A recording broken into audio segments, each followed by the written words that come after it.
2021-এর নির্বাচনের আগে একজন নেতা আমাদের দল ছেড়ে চলে গিয়েছিলেন, তিনি বিজেপিতে এখন গিয়েছেন। বিজেপিতে গিয়ে তার আগের দলকে গালাগাল করছেন, আপনারা দেখেছেন তার নেত্রীদেরও গালাগাল করছেন। এইবার কিন্তু শুভেন্দুবাবু নিজে কাঁথি নিয়ে খুব চাপে আছেন, আমি এইটুকু আপনাদের গ্যারেন্টি দিয়ে বলতে পারি। শুভেন্দু অধিকারী নিজে কাঁথি নিয়ে এবার খুব ভয় পাচ্ছেন, এবং এই ভয় থেকেই তিনি তার নিজের বাবার মুখটা পোড়াতে চাননি। কেন? তার বাবা এতদিন রাজনীতি করছে, হুট করে ভোটে হেরে গেলে খারাপ দেখাবে তো, তাই ভাইকে তুলে এনে, যে ভাই কখনো এত বড় নির্বাচনে দাঁড়ায়নি, একটা কাউন্সিলর ইলেকশনে দাঁড়িয়েছিল, সেই ভাইকে তুলে এনে লোকসভা নির্বাচনে দাঁড় করালো কেন? তার বাবাকে টিকিট না দিয়ে। তার মূল কারণ হচ্ছে শুভেন্দুবাবু নিজেও জানে যে বাবা এত বছর পর পর জিতেছে, এরপরে যদি হারে সারা জীবন হেরো তকমা নিয়ে কাটাতে হবে। তার চাইতে যে ভাই কখনো ভোটে লড়েনি তাকেই হাড়ি কাটে গলাটা দিতে পাঠাও, সেই যদি হারেও তাহলে অন্তত প্রথমবার লড়ে হেরেছে এটা বলা যাবে। তাই আমি আপনাদেরকে বলি, বিজেপি কিন্তু এবার কাঁথি লোকসভা থেকে খুব একটা ভালো জায়গাতে নেই। তার কতগুলো কারণ আছে। এই যে মায়েরা এত সংখ্যায় উপস্থিত আছেন, আপনি তৃণমূল, বিজেপি, সিপিএম, কংগ্রেস চারটে পার্টিরই মিটিং দেখুন। তৃণমূলের সাথে বাকি সব পার্টির মিটিং এর একটাই মূল তফাৎ। সেই তফাৎটা কি? যে তৃণমূলের মিটিং এ যত মা কাকিমাদের উপস্থিতি দেখা যায়, অন্য কোনো পার্টির মিটিং এ এত মা কাকিমাদের উপস্থিতি কিন্তু দেখা যায় না। এর কারণটা কি? এর প্রথম কারণ, ভারতবর্ষে প্রায় 30টা রাজ্য, 30টা রাজ্যে 29টা রাজ্যের মুখ্যমন্ত্রী পুরুষ, কিন্তু একমাত্র একটা রাজ্য পশ্চিমবঙ্গ আমার, যার মুখ্যমন্ত্রী একজন মহিলা, তার নাম মমতা বন্দ্যোপাধ্যায়। মায়েরা কেন আসবেন না তৃণমূল কংগ্রেসের মিটিং এ? আর তার উপরে মমতা বন্দ্যোপাধ্যায় ক্ষমতায় আসার পর মায়েদের জন্য যা করেছেন সেটা তো আমরা প্রত্যেকে জানি। আমার আগে বলছিলেন মাননীয় সভাপতি মহাশয়, তিনি অনেকগুলো বক্তব্য রেখেছেন এবং সঠিক কথাই বলেছেন। আমি আপনাদের শুধু বলি, এটা কাঁথি উত্তর, এই সিটটা থেকে বিজেপি 21-এর বিধানসভায় জিতেছিল। কিন্তু আমি আপনাদের জিজ্ঞাসা করি, এমএলএ কতবার আপনাদের বাড়ি বাড়ি গেছে জেতার পর? কটা কাজ করেছে জেতার পর? এমএলএ কে দেখা পান? যায় বাড়ি বাড়ি? তাহলে ভোট তো শুভেন্দু বাবু নিয়েছিল পরিবর্তনের কথা ভেবে, তখন অনেকেই বিজেপিকে ভোট দিয়েছিলেন এটা ভেবে বিজেপি সরকার বুঝি 21-এ আসবে, এত বড় গোহারা হারবে ভেবে পাননি। কিন্তু একটা জিনিস মাথায় রাখবেন, এখনো 3 বছর কিন্তু মমতা ব্যানার্জির সরকার আছে এই রাজ্যে, এবং তারপরে 26-এও তিনি আবার মুখ্যমন্ত্রী হবেন ভোটে জিতে। ফলে আপনি লোকসভা নির্বাচনটা তৃণমূলকে জেতালে তৃণমূলের সাংসদ এখানে কাজ করতে পারবেন, তার মাথার উপরে তার রাজ্যের সরকার। ধরে নিলাম কেন্দ্রে আবার বিজেপি এলো, যদিও আমরা বিশ্বাস করি না আসবে, ধরে নিলাম বাই চান্স চলে এলো। 18টা সাংসদ তো 2019-এও দেশের মানুষ দিয়েছিল বিজেপিকে, তারপরেও নরেন্দ্র মোদীর সরকার এসেছিল। এই 18টা এলাকার মানুষ এখন কপাল চাপড়ায় যে কেন্দ্রের সরকারের দলকে ভোট দিলাম কিন্তু আমরা কাঁচকলা পেলাম। কেন কাঁচকলা পেলাম? কারণ বিজেপি বাঙালি জাতিকেই সহ্য করতে পারে না। আপনি আমি বাংলা ভাষায় কথা বলি, বিজেপির ওই উত্তরপ্রদেশ গুজরাট থেকে আসা নেতারা এটা পছন্দ করে না। আপনি আমরা যারা মাছ মাংস খাই, বিজেপির উত্তরপ্রদেশ গুজরাটের নেতারা পছন্দ করে না। সত্যি কথা বলুন তো, কাঁথির মানুষ, দীঘার মানুষ, বাংলার মানুষের মাছ ভাত ছাড়া চলবে? কিন্তু বিজেপি নেতারা মাছ খাওয়া বাঙালিকে হিন্দু বলেই মনে করে না। ওরা মনে করে যে হিন্দু মাছ মাংস খায় তারা নাকি হিন্দুই নয়। কিন্তু আপনি কতটা হিন্দু সেটা তো আপনি জানি। আমরা আমাদের বাড়িতে ভগবানকে ধূপ দেখাই, কিন্তু বিজেপি আমাদেরকে সার্টিফিকেট দেবে আপনি কত বড় হিন্দু, তারপরে আমরা হিন্দু হব? বিজেপি আজকে রামচন্দ্রের নাম নিয়ে রাজনীতি করছে। বিজেপি রামচন্দ্রের নাম আমাদের বলার আগে আমরা প্রত্যেকে ছোটবেলা থেকে রামকে চিনি কিভাবে জানেন? যখন ভূতের ভয় পেতাম, দাদু ঠাকুমারা আমাদের বলতো ভূত আমার পুত, পেতনি আমার ঝি, রাম লক্ষণ বুকে আছে, করবি আমার কি। আমরা সেই সময় থেকে রামচন্দ্রকে চিনি। নরেন্দ্র মোদী আজকে আমাদের এসে রামচন্দ্রকে চেনাচ্ছেন, এটা তো মুশকিল। আমরা তাদের থেকে ভগবানকে চিনবো? আর দেখুন, আমরা এই বাংলার মাটিতে যারা হিন্দুরা আছি, তাদের প্রধান উৎসব কি? দুর্গাপুজো, তাই তো? এই দুর্গা ঠাকুর কে? এই দুর্গা ঠাকুর হচ্ছেন সেই দুর্গা ঠাকুর রামকে, রাবণকে হারানোর জন্যই মা দুর্গার আরাধনা করতে হয়েছিল, যেটাকে আমরা অকাল বোধন বলি, যে কারণে শরতে দুর্গাপুজো হয়। তাহলে রামচন্দ্রেরও যিনি দেবী মা দুর্গা, আমরা বাঙালি হিন্দুরা সেই রামেরও দেবী যিনি, তার আরাধনা করি। আর বিজেপি আমাদের রামচন্দ্রকে চেনাচ্ছে এখানে এসে, বুঝতে পারছেন? আমি আপনাদের শুধু কয়েকটা কথা বলি। প্রথম কথা দেখুন, বর্তমানে ভারতবর্ষের মাটিতে এই যে জনগর্জন সভা, পেছনে বড় বড় করে লেখা, এই জনগর্জন সভা যে ব্রিগেডে হচ্ছে, এটার মূল প্রয়োজনীয়তা কি? জনতাকে কখন গর্জন করার প্রয়োজন হয়ে পড়ে? যখন আমাদের পেটে খিদে থাকে কিন্তু খাবার দেওয়ার লোক থাকে না। যখন হাঁটতে হাঁটতে দেওয়ালে পিঠটা গিয়ে ঠেকে যায়, সেই মুহূর্তে গর্জন করার প্রয়োজনীয়তা পড়ে। আমি আপনাদের জিজ্ঞেস করতে চাই, নরেন্দ্র মোদী ক্ষমতায় আসার পর থেকে আমাকে আপনাকে কটা রাত্রি শান্তিতে ঘুমোতে দিয়েছে একটু মনে করুন।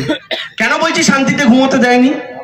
আপনি আমি বসে আছি, মায়েরা বাড়িতে ভাত রান্না করছেন, দাদারা কাজ করতে যাচ্ছেন, হঠাৎ একদিন নরেন্দ্র মোদী এলেন, এসে বললেন মেরে প্যারে ভাই ও बहनों, आज से 500 और 1000 के নোট বন্ধ। 500 আর 1000 টাকার নোট বাতিল করলেন। আমি আপনি ছোটাছুটি করলাম, মায়েরা ভাতের ভ্যান গেলতে দিয়ে নোট চেঞ্জ করতে গেলেন, দাদারা কাজ ফেলে নোট চেঞ্জ করতে গেলেন, কেউ বাড়িতে অসুস্থ মা বাবাকে ফেলে রেখে নোট চেঞ্জ করতে গেলেন, সবাইকে হাতে হাতে একটা করে 2000-এর নোট ধরিয়ে দিল, যার কাছেই নিয়ে যাচ্ছি বলছে খুচরো নেই। 2 মাস 3 মাস ধরে এই যন্ত্রণা চললো। আবার আপনি একটু বাড়িতে এসে শান্তিতে বসলেন। মোদিজি হঠাৎ করে ভাবলো বহুদিন জনতাকে জ্বালানো হয় না, আবার একটু জ্বালাই, কি করা যায়? আবার একদিন এলেন, मेरे प्यारे भाइयों बहनों, आधार कार्ड के साथ पैन कार्ड लिंक करना पड़ेगा। আবার লাইনে দাঁড়ান, আবার আপনি লাইনে দাঁড়ালেন, আধার কার্ডের সাথে প্যান কার্ড লিংক হবে। মোদিজি বলল বেশি দেরি করলে কিন্তু ফাইন কাটবো। তারপরে দেখা গেল 1000 টাকা করে ফাইন কাটলো সেটা করার জন্য। আপনি আমি টাকা দিলাম, লাইনে দাঁড়ালাম, আবার লাইন, আবার কষ্ট, আবার হ্যাপা, বাড়ির কাজ ছেড়ে ঘরের কাজ ছেড়ে আবার লাইনে দাঁড়ালেন, দাঁড়িয়ে বাড়িতে এসে একটু শান্তিতে বসলেন। শান্তিতে বসে একটু ভাবছেন যে এবার বোধহয় মোদিজি আর জ্বালাবে না। আবার মোদিজি ভাবলো আবার অনেকদিন হয়ে গেছে, আরেকটু জ্বালাই। মেরে প্যারে ভাই ও बहनों, এনআরসি হোগা, দাদুর জন্ম সার্টিফিকেট খুঁজে আনো। আমি আমার বাবাকে গিয়ে বললাম, বাবা মোদিজি বলেছে এনআরসি করে আমাদের বাংলাদেশে পাঠিয়ে দেবে, দাদুর বার্থ সার্টিফিকেট লাগবে, তুমি আমায় দাও তো। আমার বাবা আমাকে বলছে ভাগ বেটা, তোর বাবারই বার্থ সার্টিফিকেট নি, বাবার বাবার কথা দিয়ে থাকবে। তাহলে আমাদের কি বাংলাদেশে চলে যেতে হবে?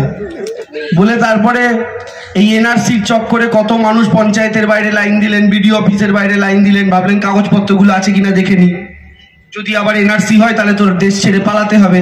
এই চিন্তায় চিন্তায় 3টে 4টে 5টা মাস কাটলো। মমতা ব্যানার্জির আন্দোলনের চোটে মোদিজি এনআরসিটা থামিয়ে দিতে তখন বাধ্য হলো। আবার আপনি শান্তিতে কিছুদিন ঘরে বসে আছেন, আবার মোদিজি এলো, বহুত দিন আবার জ্বালাই না, একটু জ্বালাই। मेरे प्यारे भाइयों बहनों, आधार कार्ड के साथ गैस का कनेक्शन लिंक करना पड़ेगा। আবার লাইনে দাঁড়ালেন, মনে আছে আধার কার্ডের সাথে গ্যাসের কানেকশনের লিঙ্কেজ? আবার লাইনে দাঁড়ালেন, সব কিছু ছেড়ে ছুড়ে লাইনে, দাদারা কাজ ছাড়ছে, মায়েরা কাজ ছেড়ে ঘরের কাজ ফেলে ভাতের ফ্যান গালতে দিয়ে আবার লাইনে দাঁড়ালেন, আবার কষ্ট, আবার লিঙ্ক করো, এই করো করতে করতে আবার একটু ঘরের মধ্যে এসে বসে একটু শান্তি পেলেন। আবার একদিন মোদিজি এলো, मेरे प्यारे भाइयों बहनों, वो जो 2000 का नोट चालू किया था ना, वो बंद, वो भी चेंज कर लो। আমরা ভাবলাম যদি 2000-এর নোট আপনি বন্ধই করবেন তাহলে 5 বছর আগে চালু করলেন কেন? চালু করতে গেলেন কেন? 500-এর নোট ছিল আর 1000-এর নোট ছিল, ওটাকে বদলে আপনি 500 আর 1000ই আনতেন, আপনি 2000 আনলেন কেন? অনেকে ভেবেছিলেন না 500-এর বদলে তো নতুন 500 এলো, কিন্তু 1000-এর বদলে 1000 না এসে 2000 এলো কেন? তার একটা কারণ ছিল। কি কারণ জানেন? মোদিজি কেন 2000-এর নোট এনেছিল? কারণ মোদিজি জানতো গ্যাসের দাম বাড়াতে বাড়াতে একদিন গ্যাসের দামটাকে এমন জায়গায় নিয়ে যাব যে একটা গোলাপি 2000-এর নোটের বিনিময়ে একটা গ্যাস সিলিন্ডার পাওয়া যাবে, মানে গ্যাসের দামটাও 2000-এ আস্তে আস্তে চলে যাবে, তাই একটা নোট এনেছিল 2000। আর দেখুন গ্যাসের দাম 2000-এর দিকে এগোচ্ছে, 450 থেকে 550, 550 থেকে 650, 750, 850, 950, 1000, 50 করতে করতে 1200-তে তুলেছিল। 2000-এর দিকে এগোচ্ছে, আর 750 টাকা বেড়ে গেলেই 2000 হয়ে যাবে, তখন একদম রাউন্ড ফিগার, খুচরোর ঝামেলা নেই। মোদিজি এইটাই চায়, এত খুচরো দিয়ে কি হবে, 2000 দেবেন গ্যাস পাবেন। আবার আপনি শান্তিতে বসে আছেন কয়েকদিন, ভাবছেন এবার অন্তত মোদিজি আর জ্বালাবে না, অনেক বছর তো হলো। এরপরে দেখলেন মোদিজি আর নিজে এসে কিছু বলেনি, হঠাৎ করে সবার বাড়িতে বাড়িতে চিঠি চলে যাচ্ছে, তোমার আধার কার্ড বাতিল। যাচ্ছে কিনা? লোকের বাড়িতে বাড়িতে চিঠি গেল, আধার কার্ড বাতিল। আবার আপনি ছোটাছুটি শুরু করেছেন, কারণ মোদিজি কেন এরকম করলো? কারণ এই বেটা শুরুতে সবকিছুর সাথে আধার কার্ডের লিঙ্ক করিয়ে নিয়েছে, প্যানের সাথে করালো, গ্যাসের সাথে করালো, করিয়ে বলছে আধারটাই বাতিল।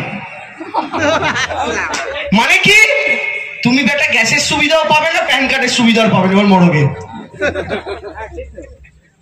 সবকিছুর সাথে আধারের লিঙ্ক করিয়ে নিল। পারলে মমতা ব্যানার্জি ঠিকই বলে, পারলে মায়েদেরকে বলে মায়েরা তোমরা কানের দুল পড়ো না, কানে আধার ঝোলাও, এটাও বলতে পারে কোন দিন এসে। তাহলে আমি আপনি লাইনে দাঁড়িয়ে দাঁড়িয়ে মরলাম। এই যে মোদিজি আপনাকে আমাকে লাইনে দাঁড় করিয়ে করিয়ে মারলো 10 বছর ধরে, তার ফাঁকে মোদিজি কি করলো? মোদিজি কি নিজে লাইনে দাঁড়ালো? মোদিজির বন্ধুরা লাইনে দাঁড়ালো না। আপনি আমি যখন লাইনে দাঁড়িয়ে দাঁড়িয়ে মরলাম, মোদিজি তখন প্লেনে করে আমেরিকা গেল, তারপরের দিন রাশিয়া গেল, তারপরের দিন চীনে গেল, তারপরের দিন জাপান গেল। মোদিজি বিদেশে ঘুরে ফুর্তি করে বেড়ালো, আমি আপনি লাইনে দাঁড়িয়ে দাঁড়িয়ে মরলাম। এটা হচ্ছে নরেন্দ্র মোদীর 10 বছরের সরকারকে আমায় যদি সংক্ষিপ্ত আকারে বলতে বলেন, এটাই হচ্ছে নরেন্দ্র মোদীর আচ্ছে দিন। আচ্ছে দিনে মোদিজি এটাই বলেছিল যে অনেক ভুঁড়ি বাড়িয়ে ফেলেছো, এবার লাইনে দাঁড়িয়ে দাঁড়িয়ে একটু ভুঁড়ি কমাও। এইটা নরেন্দ্র মোদীর 10 বছরের রাজনীতি। তার উল্টো দিকে শুধু তো এই রাজনীতি নয়, আপনারা বলুন 2014 সালে 100 টাকা নিয়ে যারা বাজার করতে যেতেন, ভরা ব্যাগ বাজার নিয়ে বাড়ি আসতেন, আর আজকে 100 টাকা নিয়ে যারা বাজার করতে যান, 2টা ধনে পাতার ডাঁটি নিয়ে বাড়ি আসেন। এর বেশি কিছু জোটে না। এই জিনিসটা নরেন্দ্র মোদী করেছেন। সব কিছুর দাম মোদিজি বাড়িয়েছেন, শুধু একটা জিনিসের দাম কমাতে পেরেছেন। কিসের দাম জানেন? মানুষের জীবনের দাম। মানুষের জীবনের দামটা উনি কমাতে পেরেছেন, বাদ বাকি সব কিছুর দাম বেড়েছে। একদিকে মোদিজি দাম বাড়াচ্ছেন, কি অদ্ভুত দেখুন। কেন আমরা এই পেছনে মমতা বন্দ্যোপাধ্যায়ের ছবিটা লাগাই জানেন? কেন আমরা এই দিদির হয়ে ভোট চাই জানেন? দুজনেই দাম বাড়াচ্ছে, মোদিজিও দিদিও, কিন্তু দুজনে দুরকম বাড়াচ্ছে। মোদিজি 450 টাকার গ্যাসটাকে বাড়িয়ে 1200 করছে, আর দিদি 500 লক্ষ্মীর ভান্ডারটাকে বাড়িয়ে 1000 করছে। দুজনেই বাড়াচ্ছে, দুরকম আলাদা আলাদা জায়গায় বাড়াচ্ছে। এই জন্য আমরা এই নেত্রীকে ভালোবাসি, এই নেত্রীর হয়ে ভোট চাই। মমতা বন্দ্যোপাধ্যায় তো দরকার ছিল না ঘোষণা করার যে 500 যারা পেতেন তারা এবার থেকে 1000 পাবেন। এই শুভেন্দু বাবু এতদিন কি বলতো? বলতো লক্ষ্মীর ভান্ডার হচ্ছে ভিক্ষা, মমতা ব্যানার্জি মায়েদের ভিক্ষা দিচ্ছেন। এতদিন ভিক্ষা বললেন, তারপরে কয়েকদিন আগে শুভেন্দু অধিকারী কি বললো? বলে আমরা ক্ষমতা এলে অন্নপূর্ণার ভান্ডার করবো, 2000 টাকা দেবো। তাহলে একদিন গালাগালি করলেন, আর এখন বলছেন আমরা এলে 2000 টাকা দেবো। কিন্তু এদের কথায় বিশ্বাস করা যায় না। কেন জানেন মায়েরা? আচ্ছা বলুন তো, বিজেপিকে যদি 2000 টাকা করে দিতে হয়, বিজেপিকে তো রাজ্যে ক্ষমতায় আসার দরকার নেই। কেন্দ্রে তো অলরেডি মোদিজির সরকার আছে, কেন্দ্রীয় সরকার। শুভেন্দু বাবু মোদিজিকে বলুন না যে কেন্দ্রে একটা সরকারি প্রকল্প চালু করতে, নাম অন্নপূর্ণার ভান্ডার, যে কেন্দ্রীয় সরকারি প্রকল্পের মাধ্যমে মায়েরা প্রত্যেকে 2000 টাকা করে পাবে। তাহলে মোদি দেবে 2000, দিদি দেবে 1000, মায়েরা পাবে 3000 টাকা। শুরু করতে বলুন। কেন্দ্রীয় সরকার প্রকল্প শুরু করলে তাহলেই আমরা বিশ্বাস করব আপনারা কোনোদিন রাজ্যে এলেও দিতে, কিন্তু সুযোগ নাই, দিতে পারবে না, ক্ষমতা নাই। আমি আপনাদের এই কথাটাই বলছি এই জায়গা থেকে। মমতা বন্দ্যোপাধ্যায় যে একের পর এক, আজকে বলুন তো, দিদি 2021-এ ক্ষমতা আসার আগে দুটো কথা বলেছিলেন যে আমাকে ভোট দিন, আমি এই দুটো কাজ করব। কি? প্রথম, যতদিন তৃণমূলের সরকার থাকবে ফ্রিতে রেশন পাবেন, 1 পয়সা দিতে হবে না। পাচ্ছেন তো মায়েরা রেশন? পাচ্ছেন তো? জোরে বলুন। আর দিদি আরেকটা কথা বলেছিলেন, আমরা ক্ষমতা এলে লক্ষ্মীর ভান্ডার করব। দিদি লক্ষ্মীর ভান্ডার করেছে তো? তাহলে দিদি যে দুটো বলেছিলেন সেই দুটো কিন্তু দিদি করে দিয়েছে। এটা আপনাদেরকে ধরতে হবে এবং বোঝাতে হবে যে আমরা কাজের পক্ষে আছি, উন্নয়নের পক্ষে আছি, ভাষণের পক্ষে নয়। আর এরপরও যদি দেখা যায় যে বিজেপি জিতেছে, তাহলে দিদি একটা কথা ভাববেন। কি ভাববেন? যে আমি তাহলে বেকার খাটবো কেন, কাজ করব কেন, কি দরকার ফ্রি রেশনের, কি দরকার লক্ষ্মীর ভান্ডারে, কি দরকার আমার 24 ঘন্টা খেটে খেটে মরার। ওরা শুধু ভগবানের নাম নেবে, নিয়ে মানুষের কাছে বলবে ভোট দাও, আর মানুষ যদি সেই শুনে ভোট দিয়ে দেয়, আমিও কাল থেকে ভগবানের নাম করব, কীর্তন করা শুরু করে দেবো, লোকে ভোট দিয়ে দেবে, কাজ করার দরকার নেই। একটা জিনিস মাথায় রাখবেন, আমরা যদি ধর্ম দেখে ভোট দিই তাহলে কিন্তু ভবিষ্যতে কোনো রাজনৈতিক দলই আর ক্ষমতায় এসে কাজ করবে না। সবাই এটাই জানবে ভগবানের কীর্তন করো আর মানুষ ভোট দিয়ে দেবে। এটা আপনাদের বোঝাতে হবে। ভগবানের জায়গা, ধর্মের জায়গা বাড়ির মন্দিরে, বাড়ির ঠাকুর ঘরে, আর রাজনীতির জায়গা, কাজের জায়গা রাজনীতির মঞ্চে। তাই নির্বাচন সবসময় কাজ দেখে দেবেন, ধর্মীয় আবেগ নিয়ে কিন্তু নয়। মায়েরা দাদারা এই জিনিসটা মাথায় রাখবেন প্রত্যেকে।